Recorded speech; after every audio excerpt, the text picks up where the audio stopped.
what are you, class 3 sexual predator? Tier 1. Was tier 1's the highest and worst? No. Today we are producing more than 3 million pages, including more than 2,000 videos. An unidentified woman are featured in the latest disclosure of files linked to the late American sex offender Jeffrey Epstein. Do you think you're the devil himself? I don't know. Why would you say that? Because you have all the attributes. You're incredibly smart. You remember, the devil is somebody knows. በፈረንጆቹ 2000 ዓመተ ምህረት በ95 በምንታሰርበት ጊዜ እስር ቤት ሆኜ ያየሁት ነገር አለ።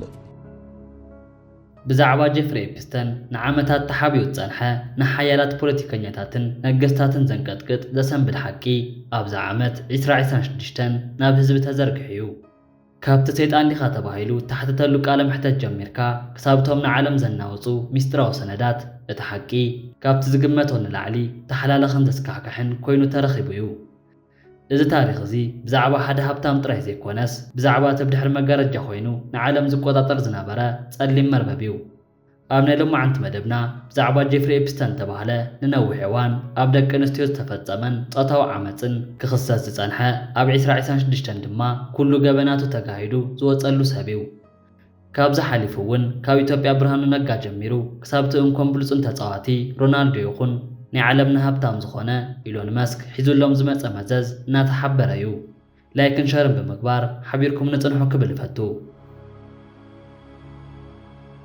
ጀፍሪ ኤፕስታይን ጥሪ 10 ብ1953 ኣብ ኣሜሪካ ኒውዮርክ ሲቲ ኣብ ዝርከብ ዞባ ብሩክሊን ተወልደ ሰብ እዩ ንሱ ካብቶም ትሑት ናብራ ዝነበሮም ስድራ ቤት ተወልደ እንትኾን ወላድቦኡ ሲሙር ኤፕስታይን ኣብ ክፍሊ መናፈሻታት ኒውዮርክ ሰራሕተኛ እዩ ነይሩ ኣዲኡ ፓውላ ኤፕስታይን ድማ ኣብ ቤት ትምህርቲ ጸሓፊት ኮይና ትሰርሕ ዝነበረት ሰብ እያ ኤፕስታይን ሓደ ንእሽቶ ሓዊ እውን ነይርዎ እዩ ኣብ ግዜ ንእስነቱ ኤፕስታይን ብናይ ሓሳብን ሙዚቃን ክእለቱ ፍሉይ ተውህቦ ከም ዝነበሮ ይዝረበሉ እዩ ኣብ ብሩክሊን ኣብ ዝርከብ ናይ መንግስቲ ቤት ትምህርቲ ድሕሪ ምምሃሩ ገና ወዲ 16 ዓመት እንከሎ ናብ ኮሌጅ ከኣቱ ኺኢሉ እዩ ይኹን እምበር ኣብ ዝተፈላለዩ ዩኒቨርሲታት ትምህርቱ እኳ እንተጀመረ ፈጺሙ ዲግሪ ረኸበን ብምቕጻል እውን ትምህርቱ ቋሪጹ እዩ ትምህርቱ ድሕሪ ምቁራጹ ብዘይ ዲግሪ ኣብ ሓደ ፍሉጥ ናይ ብሕቲ ቤት ትምህርቲ ናይ ሓሳብን ፊዚክስን መምህር ኮይኑ ተቖጺሩ እናሰርሐ ጸኒሑ እዩ እዚ ቤት ትምህርቲ እዚ ናይ ኣዝዮም ሃብታማት ቆልዑ መምሃሪ ብምንባሩ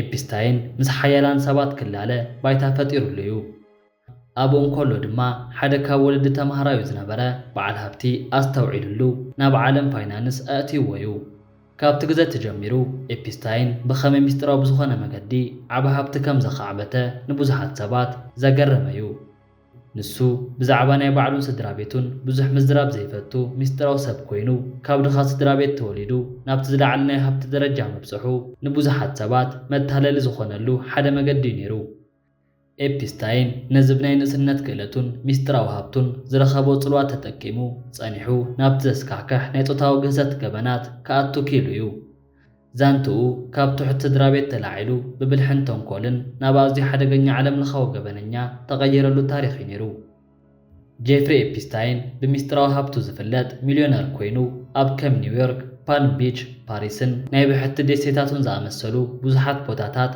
ዓበይቲ ኣባይቲ ነይሮሞ እዮም እቲ ዛንታ ብዝርዝር ከም ዘረድኦ ኤፕስታይን ምስ ጊሌን ማክስዌል ብምዃን ን10ታት ዓመት ዝቐጸለ ገበን ምስ ግዳድ ጾታዊ ርክብን ምስግጋር ደቂ ሰባትን ክመርሑ ጸኒሖም እዮም ማክስዌል ንኤፕስታይን ኣዋልዳ ምምልማል ዓብተራት ተጻዋተት እንኮ ሰብ እያ ንሳ መብዛሕትኡ ግዜ ንጹሃትን ሓገዝ ዘድልየንን ትሕቲ ዕድመ ዋልድ ብምቕራብ ሞዴል ክትኮና ኢኽን ወይ ድማ ንሓደ ሃብታም ሰብ ሞያዊ ማሳጅ ክትገብራሉ ኢኽን ብዝብል ተስፋታት ናብቲ መፈንጠራት እትወን ከም ዝጸንሐት ተገሊጹ እዩ ሓንቲ ካብተን ቀዳሞት ግዳያት ዝነበረት ማርያ ፋርመር ገና ኣብ 1996 ንኤፍቢኣይ ጥራዕና ኣቕሪባ እያ ንሳ ንእሽቶ ሓፍታን ብኤፕስታይንን ማክስዌልን ጥቕዓት ከም ዝወረደን ማክስዌል ድማ ኣብ ኣብያተ ትምህርትን መናፈሻታትን እናዞረት ንኣዋልድ ትስሕብ ከም ዝነበረት ገሊጻ እያ ይኹን እምበር ኣብቲ ግዜቲ ፖሊስ ነቲ ጥርዓን ዕሸሽ ብምባል ኣብ ናይ ታሕቲ ደርቢ መዝገብ ዓፂዎ እዩ እዚ ዕዱል ምሃብ ድማ ኤፕስታይን ንኣማይ ተዋልድ ንምዕማፅን ህይወተን ንምብልሻውን ባይታ ፈጢሩሉ እዩ ካልኦት ከም ኮርቲን ዋይልድ ዝኣመሰላ ኣዋልድ ድማ ብዛዕባ እቲ ዘጋጠመን ዘስካሕካሕ ተመክሮ ክገልጻ እንከለዋ ኤፕስታይን ንድኻታትን ጸገም ዘለዎም ስድራ ቤታትን ዕላማ ብምግባር ብገንዘብ የታልለን ከም ዝነበረ ገሊጸን እየን ኣብ 2005 ኣብ ፓልሚ ቢች ዝነበረት ፖሊስ ምርመራ ክትጅምር እንኮላ ኤፕስታይን ትሕቲ ዕድመ ዋልድ ንምውሳድ ናይ ብሕቲ ነፋሪት ይጥቀም ከም ዝነበረን ኣብ ቤቱ ብዙሕ ናይ ገበን መርትዖታት ከም ዝተረኽበን ኣረጋጊፆም እዮም። እንተኾነ ግና ኤፕስታይን ብሰንኪ ዝነበሮ ዓብ ጽልዋን ገንዘብን ምስ መንግስቲ ኣሜሪካ ናይ ሚስጥር ስምምዕ ብምግባር ካብ ከቢድ ማእሰርቲ ክሃድም ኪሉ እዩ። እቲ ስምምዕ ንዕኡን ንመሳርሕቱን ካብ ክስ ናፃ ዝገብር ኮይኑ ንሱ ግና ን10 ወርሕ ጥራይ ተኣሲሩ ካብኡ እውን መዓልታዊ 12 ሰዓታት ወፂኡ ክሰርሕ ይፍቀደሉ ከም ዝነበረ ተሓቢሩ እዩ። እዚ ፍትሒ ዝጎደሎ ውሳነ ንግዳያቱ ዓብ ስቓይ ኮይኑዎን እዩ። ካብኡ እቲ ዝኸፍአ ድማ ኤፕስታይን ነዘን ኣዋልድ ንዕኡ ጥራይ ይጥቀመለን ዘይኮነስ ንዓለም ዝመርሑ ሓያላን ሰባት ፖለቲከኛታትን ከም ልዑል ኣንድሩ ዝኣመሰሉ ኣባላት ንጉሳዊ ስድራ ቤትን ይሸጠን ጸኒሑ እዩ። ቨርጂኒያ ጆፍሬ ሓንቲ ካብተን ዓብ ተባዓነት ዘርኣያ ግዳይ ኮይና ብማክስዌል ተታሊላ ናብ ኤፕስታይን ከም ዝመፀትን ብድሕሪኡ ድማ ናብ ልዑል ኣንድሩ ከም ዝተሸጠት ገሊፃ እያ። ነዚ ዘረጋግፅ ስእሊ እኳ እንተሃለወ እቲ ልዑል ግና ንነዊሕ እዋን ኣሉ ብምባል ክሳብ ሕጂ ጸኒሑ ነይሩ እዩ። ኣብ መወዳእታ ኣብ 2019 ኤፕስታይን እንደገና ተታሒዙ ክኽሰስ እንከሎ ቨርጂኒያን ካልኦት ግዳያትን ፍትሒ ዝረኸባ መሲልወን ተዓሸየን ጸኒሐን እየን። እንተኾነ ግና ኤፕስታይን ኣብ ቤት ማእሰርቲ እንከሎ ነብሰ ቅትለት ብምፍጻሙ እቲ ክስ ተቋሪጹ እዩ። ብድሕሪ እዚ ማክስዌል ንዓመት ሙሉእ ተሓብያ ድሕሪ ምጽናሓ ተታሒዛ ኣብ 2022 ብገበን ምስግጋር ደቂ ሰባትን ካልኦት ገበናትን ን10 ዓመት ማእሰርቲ ተፈሪድዋ እዩ። ዛንታ ኤፕስታይን ሎሚ እውን ሚስጥሩ ኣይተወድአን። ብዙሓት ስማት ተጠቕሱ ሓይላን ሰባት ክሳብ ሕጂ ብሕጊ ከም ዘይተሓተቱ እናተገልጸ እዩ። እተን ግዳያት ዝኾና ደቂ ኣንስትዮ ግና እቲ ዘጋጠመን ስብራት ንዘለኣለም ከም ዝስዕበን ገሊፀን እየን። እቲ ጉዳይ ጀፍሪ ኤፕስታይን ኣብዛ ዓመት 2026 ኣዝዩ ተሓላለኸን ሰፊሕ ህዝባዊ መዘራረቢ ኮይኑ ተረኺቡ እዩ። ጀፍሪ ኤፕስታይን ዋላ እኳ ኣብ 2019 ኣብ ቤት ማእሰርቲ ሞይቱ እንተተባህለ እቲ ምስኡ ተኣሲሩ ዝነበረ ሚስጥራዊ መርበብን እቶም ኢድ ዝነበሮም ሓይላን ሰባት ግና ክሳብ ሕጂ ሰላም ረኺቦም ኣይፈልጡን። ኣብዛ ዓመት እዚ ብፍላይ ድማ ኣብ መጀመርታ የካቲት 2026 ሚኒስትር ፍትሒ ኣሜሪካ ብመሰረት እታ መወዳእታ 2025 ዝጸደቐ ናይ ግሉጽነት ሕጊ ኣስታት 3.5 ሚልዮን ዝኾኑ ሚስጥራዊ ሰነዳት ንህዝቢ ዕላው ገይሩ እዩ። እዞም ሰነዳት እዚኦም ብኣማይ ተሽሓት ዝቑጸሩ ስእልታት ልዕሊ 2,000 ቪድዮታትን ናይ ባንኪ ምንቅስቓሳትን ዝሓዙ ኮይኖም ነቲ ን10ታት ዓመት ተሓቢኡ ዝጸንሐ ዓብ ናይ ጾታዊ ዓመፅን ሰብ ምስጓድን መርበብ ብዝርዝር ኣቃሊዕዎ እዩ። እቲ ዘገርም ነገር እዞም ሰነዳት እዚኦም ስማት ዓለም ለኻዊ ፖለቲከኛታትን ሃብታማት ነጋዶን ንጉሳውያን ስድራ ቤትን ብግልፂ ሒዞም ብምምፅኦም ኣብ መላእ ዓለም ዓብ ፖለቲካዊ ምንቅጥቃጥ ፈጢሮም እዮም። ንኣብነት ኣብ ዓዲ እንግሊዝ ፕሪንስ ኣንዱር ምስቲ ጉዳይ ተተሓሒዙ ሕጂ እውን ብርቱዕ ክስን ተቃውሞን እናበፅሑ እዩ ዝርከብ። ኣብ ኖርዌይ እውን ልዕልቲ ሜይ ተማሪት ምስ ኤፕስታይን ርክብ ከም ዝነበረ ኣሚና ይቕሬታ ሓቲታ እያ። ብዘይካዚ እቲ ምርመራ ናብቶም ንኤፕስታይን ገንዘብ ዘመላልሱሉ ዝነበሩ ዓበይቲ ባንክታት ዓለም እውን እናሰፍሐ ከም ዝርከብ ተሓቢሩ እዩ። ብፍላይ ሴኔተር ሮን ዋይደን ነቲ ባንክ ኦፍ ኒውዮርክ ሜሎን ምስ ኤፕስታይን ዝነበሮ ጥርጣረ ናይ ሚልዮናት ዶላር ዝውውር ብዝርዝር እናተመርመረ እዩ። ዋላ እኳ ገለ ሰነዳት ንውሕስነት ግዳያት ተባሂሎም ገለ ክፋሎም ተሰሪዞም እንትወፁ እቲ ተረፈ ግና ዓለም ለኻዊ ጉጅለታት ተሓቢኦም ዝነበሩ ናይ ዝሙትን ዓመፅን ተግባራት ከም ዘለው ኣረጋጊጹ እዩ።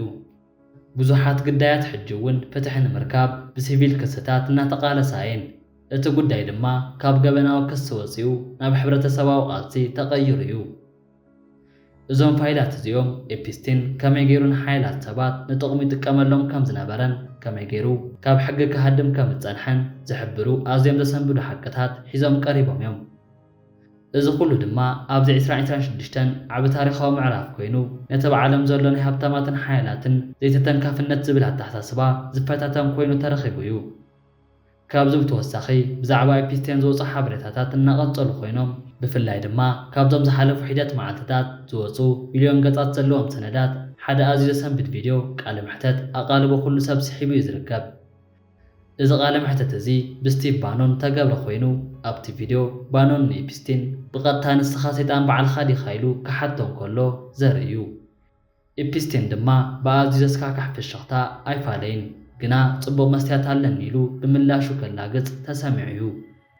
እዚ ቃለ መሕተት እዚ ኤፕስቲን ኣብ 2019 ቅድሚ ምሟቱ ተቐርጸ ኮይኑ ክሳብ ሕጂ ተሓቢኡ ድሕሪ ምጽንሑ ኣብ ዝወርሒ የካቲት 2026 ናብ ህዝቢ ወፂኡ እዩ። ኣብቲ ቪድዮ ኤፕስቲን ንሰባት ከም እንስሳ ከም ዝርኦም ዘመላኽት ዘረባታት ክዛረብ እንከሎ ንደቂ ኣንስትዮ እውን ምስ ባህርያዊ ፍጡራት እናወዳደረ ርእሰን ደርቢኻ ስገአን ጥራይ ትሕዝ ዝብል ኣዝዩ ነውሪ ዝመልኦ ዘረባታት ተዛሪቡ እዩ። እዞም ሓደሽቲ ሰነዳት ብዘይካ ዝቃለ መሕተት ብርቱዕ ፖለቲካዊ ርደ መሬት ፈጢሮም እዮም። ንኣብነት እቲ ኣብ ዓዲ እንግሊዝ ኣዝዩ ሓያል ዝነበረ ፒተር ማንደልሰን ምስ ኤፕስቲን ሚስጥራዊ ናይ መንግስቲ ሓበሬታታት ይለዋወጥ ከም ዝነበረን ካብኡ እውን $10,000 ይቕበል ከም ዝነበረን ተጋሂዱ እዩ። እዚ ድማ ኣብ ዓዲ እንግሊዝ ዓብ ክስን ምርመራን ኣልዒሉሉ እዩ። ካልእ ኣዝዩ ዘሰንብድ ሓቂ ድማ ፕሪስ ኣንድሩ ኣብ ቤተ መንግስቲ ባንኪንጎም ንኤፕስቲን ሙሉእ ናጽነትን ውሕስነትን ክህልወካ እዩ ብምባል ዕድመ ይገብረሉ ከም ዝነበረ ዘርእዩ ኢሜይላት ተረኺቦም እዮም። እቲ ዝበኣሰ ነገር ግና ኣብዞም ሰነዳት እዚኦም ብሰንኪ ሸለልተኝነት ሰበስልጣን ኣሜሪካ ስማት ናይተን ግዳያት ዝኾና ደቂ ኣንስትዮን ናይቲ እዋን ህፃናትን ብዘይ ምስጢር ብገሃድ ወፂኡ እዩ። እዚ ድማ ኣብ ታሪኽ ኣሜሪካ እቲ ዝዓበየ ምግሃዝ መሰል ውልቀ ሰባት ተባሂሉ እናተወቕሰ እዩ። እዞም ፋይላት ኤፕስቲን ንዓለም ለኻዊ ፖለቲከኛታትን ሃብታማትን ከመይ ገይሩ ብገንዘብን ብምፍርራሕን ይቆጻጸሮም ከም ዝነበረ ዘርኣዩ ኮይኖም እዮም። ኣብዚ ዓመት 2026 ብዙሓት ሰበስልጣናት ካብ መዝነቶም ክወርዱን ገሊኦም ድማ ናብ ቤት ፍርዲ ክቐርቡን ምኽንያት ኮይኖም እዮም። ብሓፈሻ ቃለ መሕተትን እቶም ሰነዳትን ዘርእዮ ነገር እንተሃለወ ኤፕስቲን ንነዊሕ እዋን ሚስጥሩ ብሓያላት ሰባት ተሓቢኡሉ ከም ዝጸንሐን ሕጂ ግና እቲ ሓቅን ሓንሳብን ንሓዋሩን ተቓሊዑ ምህላው ዘርኣየ ኮይኑ እዩ።